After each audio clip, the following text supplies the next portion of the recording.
There's an ancient phrase, here's what it says: if you try to save your life, you will lose it. But if you will lose your life, meaning if you will invest your life, that's the best way to save it and to multiply it many times over. Everybody has a turn back moment. Everybody has a crossroad. You can either decide to continue or to quit, to go forward or to go back. I will my way to the top. Some of you got that same fight in you, but you fight people. You still cussing folk out. You still laying hands on people. That's the easy fight. Now fight your bad habits. Fight your addictions now. Fight your laziness. Fight your procrastination. Take that energy now and fight to get a degree. Fight to start a company. Fight. High performers are obsessed about the topic in which they're trying to learn, master, grow into. And if no one thinks you're crazy, you're not yet operating to the outer limits of your potential. You're not there yet. Because somebody in your life should say, you really care about this in a crazy way. And when you get there, you know you found your thing. So, looking for a way in which we can begin to give our lives some special power. Number one, commit yourself to giving your best at all times.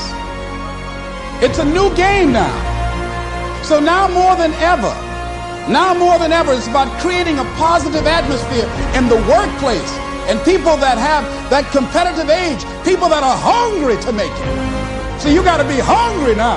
You can't just casually walk around, well, I'll get to it later on. Oh, no, this is a new day right now. Committing yourself to give your best at all times, regardless of the competition to do otherwise, or the influences of negative people that will tell you, hey, look here, don't push yourself too much. Now's the time to push yourself, to always get in the habit of giving the best that you have to share. People need to know you for one major thing first. He works.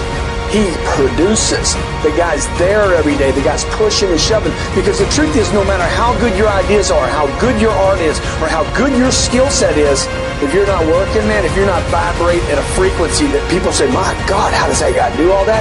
10x levels, massive action, tremendous work ethic that's just a muscle now, and it's just a discipline in your life, and it's a normal way, you're not going to get in that top 10%. You bring on some powers in the universe that works through you to bring about changes that you would never ever know unless you have dedicated yourself. I believe, my new tagline is, I believe you can make a difference in your life if you have a consistent, everyday, persistent, without quit, enjoyment of the pursuit of your potential. And when I came up with it, obviously it resonated with your life. And there was a saying when I originally watched the movie, and I didn't know you at the time, and it was before that I went through my own bankruptcy, my own bottom that I hit. It was, life gives me, you could look at it as a setback, or is it a setup? And when I watched the movie, and then when I read your book, and I got to, you're a setup guy. Everything is that, this is just setting me up for something bigger and greater. I live in a world that's way too big for this. Oh, man. Can you tell me where that came from? Well, you know what? First of all, let me say this about that. It's interesting you should mention that. I, like yourself, have some core things that I believe in. And that idea that you just shared with me, people talk to me a lot of times about hope. And hope's a beautiful thing, but I have to always ask people, well, what's the nutritional value of hope? Right? You're going to tell your children we got hope for dinner, right? Again. Right? Hope's a beautiful thing, but it's always more important, David, to have a plan. And not just a plan, but plan A. What is plan A? And the best plan A's always have something I call the C5 complex. Your plan A has got to be clear, concise, compelling, consistent, and committed. You've got to have plan A. And you have to always be mindful, and I say this in all sincerity, plan B sucks.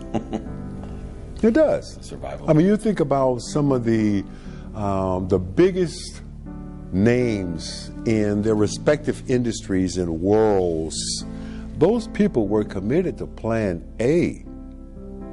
I mean, I know you're a big NBA fan, as I am. Michael Jordan's got 6 NBA championship rings because he was committed to plan A, not plan B. Oprah Winfrey became the queen of all media because she was committed to plan A, not plan B.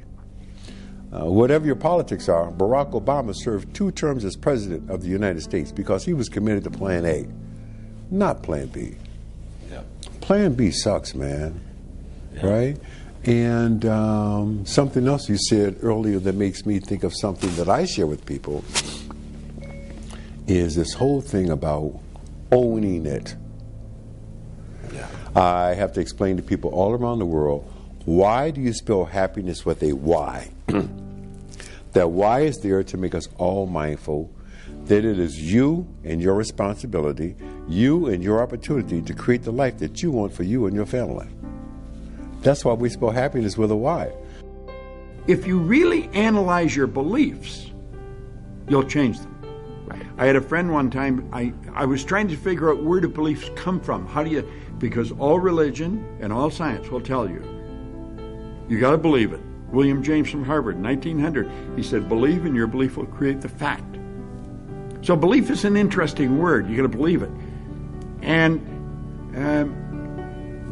I was having lunch with a mentor one time, and he said, our belief system is based upon our evaluation of something. Frequently, if we reevaluate a situation, our belief about that situation will change. It was like bells were going off my head because I was trying to understand belief. How do you change your belief? Well, he told me it's through reevaluation. And so I started to evaluate myself and reevaluate what I was doing. It took me 9.5 years, but I figured out why I changed. And it was the repetition of information. Thank you. You're in sports, you Yep. know. It's repetition. Yep. Repetition, repetition. Well, but practice doesn't make you perfect. Perfect practice makes you perfect. There's a big difference. Great point.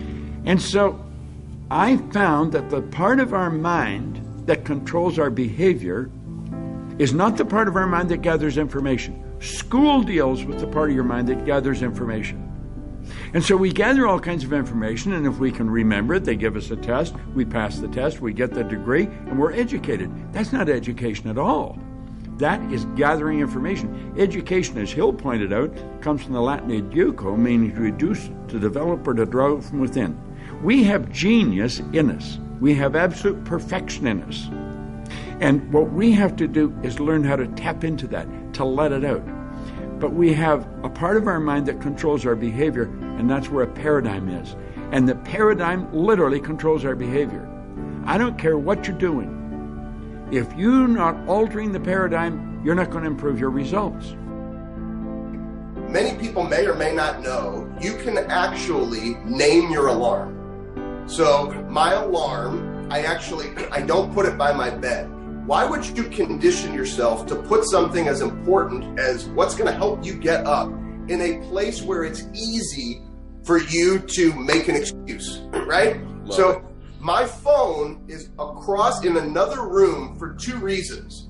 Number 1, I have to physically get out of bed, and number 2, Amy's going to kill me if that goes off for too long. So I am sprinting to turn that thing off. And the first thing I see on the screen is my mother's name, Jan Fishman Newman. My mother passed away 11 days before my 8th birthday. So my fire, if the first thing I see is Jan Fishman Newman, you think I'm hitting that snooze button? When I'm 42 years old, my mother passed away at 38. I've been given 4 extra years, 1 day at a time. You think I'm going to hit that snooze button? And so for me, I've conditioned myself to connect to what drives me to recognize you will not make an excuse. Man, see, I knew about Mom, but I didn't know the phone piece of it. I didn't know that. And then I'll share with you, it's actually right here, same journal. Once again, it's all the environment that we set up.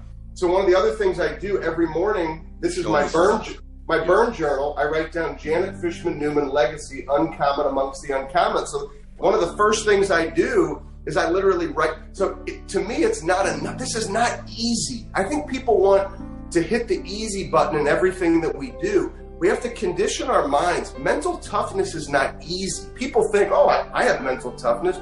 You have to condition your mind. Your mind is the most powerful weapon that you have. It's a muscle. So Ed, you and I, we can work out our muscles, but the reality is this is a muscle that far too often people don't condition that muscle. So I've conditioned it to see my mother's name, but then I've conditioned it to write down and to deeply connect to the burn. Once I do those two things, it's go time.